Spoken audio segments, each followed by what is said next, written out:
Shalom, Tuhan Yesus memberkati kita semua. Matius 5 ayat 13-16. Seberi tema menjadi berkat bagi dunia. Kamu adalah garam dunia. Jika garam itu menjadi tawar, dengan apakah ia diasinkan? Tidak ada lagi gunanya selain dibuang dan diinjak orang. Kamu adalah terang dunia. Kota yang terletak di atas gunung tidak mungkin tersembunyi. Lagi pula orang tidak menyalakan pelita lalu meletakkannya di bawah gantang, melainkan di atas kaki dian, sehingga menerangi semua orang di dalam rumah itu. Demikianlah hendaknya terangmu bercahaya di depan orang, supaya mereka melihat perbuatanmu yang baik dan memuliakan Bapamu yang di sorga. Saudara, garam itu adalah benda atau merupakan bumbu yang begitu penting dalam kehidupan kita. Kita tidak mungkin bisa makan tanpa ada garam. Ya, apa fungsi daripada garam? Pertama, garam itu mencegah kebusukan atau mencegah kehancuran dan memberikan rasa awet pada makanan, seperti pada ikan asin. Ya, ikan asin tidak mungkin bisa bertahan tanpa ada garam. Harus ada garam sehingga ikan asin itu tidak jadi hancur atau tidak jadi busuk karena ada garam yang sudah mengawetkannya. Yang kedua, garam itu memberi rasa. Ya, coba di dalam masakan, coba jangan tambahkan garam di sana. Apa yang terjadi? Makanan itu pasti akan hambar sekali tanpa ada garam. Jadi garam itu memberikan rasa pada makanan.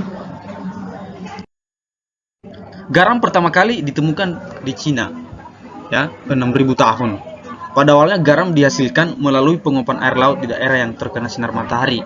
Di Mesir kuno, garam juga digunakan di dalam proses mumifikasi mayat-mayat di Firaun. Kalau kita baca perjanjian lama dan sejarah Mesir, kita akan melihat bahwa banyak sekali mumi-mumi atau jenazah pada masa Raja Firaun itu, mereka memumikan jasa-jasa itu, ya, supaya tidak hancur, dan itu bisa bertahan berpuluh-puluh tahun, ya.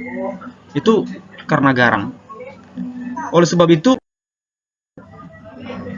maka saudara, sebuah pertanyaan yang penting yang mesti kita jawab, apa itu menjadi garam dunia? Menjadi garam dunia berarti menjadi agen perubahan di dunia. Kehidupan yang membawa orang dalam kebenaran, menyelamatkan jiwa-jiwa yang hilang, mencegah kehancuran dunia dari keberdosaan. Sama seperti fungsi daripada garam, yaitu untuk memberi rasa dan untuk mencegah kehancuran.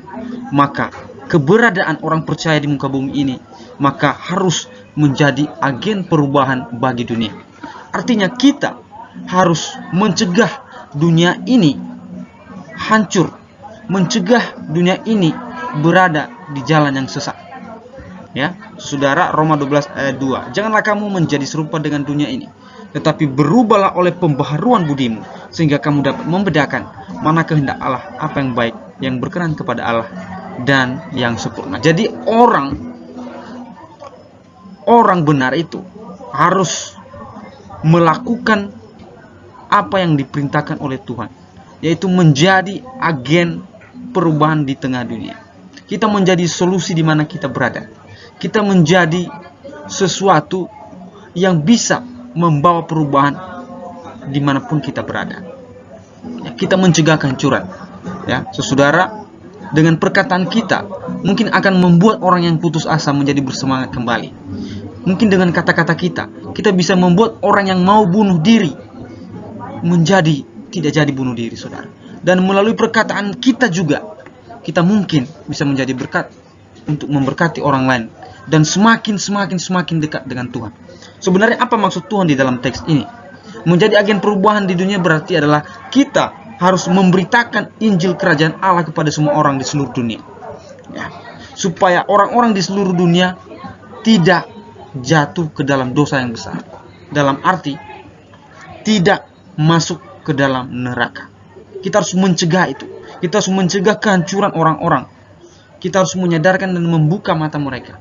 Harus mempertobatkan mereka, agar mereka, orang-orang yang terhilang, orang-orang yang jauh dari Tuhan, dekat dan lebih mengenal Tuhan lagi, kembali kepada jalan yang benar. Itu salah satu tugas kita, yaitu menjadi agen perubahan. Yang kedua, memberi rasa, artinya memberi pengaruh yang positif. Memberikan pengaruh yang positif, memberikan dampak yang baik, nilai dan makna dalam kehidupan orang lain. Keberadaan kita memberikan pengaruh positif, memberikan dampak, memberikan nilai, memberikan makna. Jadi kita jangan seperti benalu yang membebani kehidupan orang lain. Justru dengan keberadaan kita, maka banyak orang-orang yang terselamatkan, banyak orang-orang yang semakin kenal Kristus, banyak orang-orang yang semakin dekat dengan Tuhan. Kolose 4 ayat 6. Hendaklah kata-katamu senantiasa penuh kasih, jangan hambar, sehingga kamu tahu bagaimana kamu harus memberi jawab kepada setiap orang. Oh, ketika kita ada di situ, maka orang lain menjadi terhiburkan. Ketika kita ada di situ, orang lain menjadi punya solusi. Saudara, kita memberi rasa, kita memberikan pengaruh yang positif. Kita jangan meruntuhkan semangat banyak orang, ya. Kita menghibur yang sedih, kita membangkitkan semangat yang patah. Itulah tugas kita sebagai orang-orang percaya, yaitu untuk memberikan rasa kepada semua orang, memberikan pengaruh positif, dampak negatif bagi banyak orang.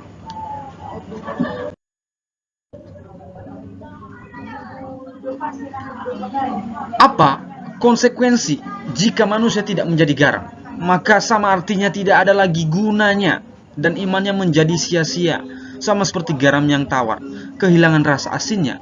Begitu juga manusia yang tidak melakukan kehendak Allah, maka sia-sialah imannya. Jika kita tidak bisa menjadi garam dan kita tidak bisa menjadi terang dunia, maka ketika nanti kita mati, Tuhan pasti akan bertanya kepada kita, ketika kamu hidup, apa saja yang kamu lakukan? Apakah kamu sudah memberitakan namaku? Apakah kamu sudah bersaksi atas namaku?